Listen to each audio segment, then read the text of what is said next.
We got told we were mad by most people. I remember the first headline that came back when we announced we wanted to start growing hemp in the region was, "Holy smoke." Kanapu Hempery is a Hawke's Bay based business within the tribal boundary of Ngāti Kahungunu. Looking directly into uses of industrial hemp, we visited about 4 different continents and visited companies there that were utilising hemp as a raw material resource for things like food, medicine, even things like building houses and manufacturing different types of cars and composites. So it was a really educational haerenga.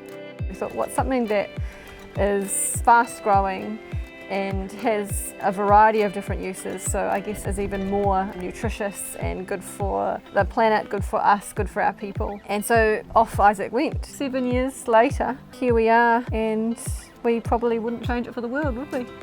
Wouldn't change it for the world. We set a deliberate target that we wanted to achieve a certain amount of growth in Kanapu hemp foods, and at that point we assessed and surveyed what we needed to develop in terms of growth, and we discovered some capability gaps. We found out about Te Puni Kōkiri through a colleague of ours at New Zealand Trade and Enterprise, and he said, "Hey, look bro, there's a capability fund here, some resources, some Māori whānau keen to support your business, go there." So we did, we picked up the phone, had a kōrero, and yeah, we were bloody well supported.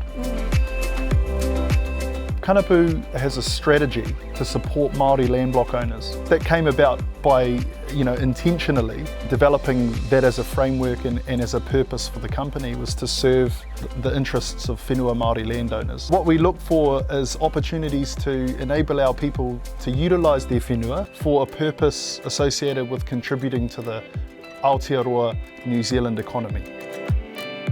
Te Puni Kōkiri have provided professional advice, professional services. The assistance we were provided enabled us to develop a science division. And with that, we've been able to work on new product development, like the hemp milk, which we're currently developing at the moment. And we can work with other Māori businesses. You meet people through Te Puni Kōkiri that are like-minded businesses or on their own journeys, and I guess that network of knowing that you're not the only ones out there braving the next storm or the next challenge, and you have so many things in common. No matter what industry you might be in, there are similar challenges.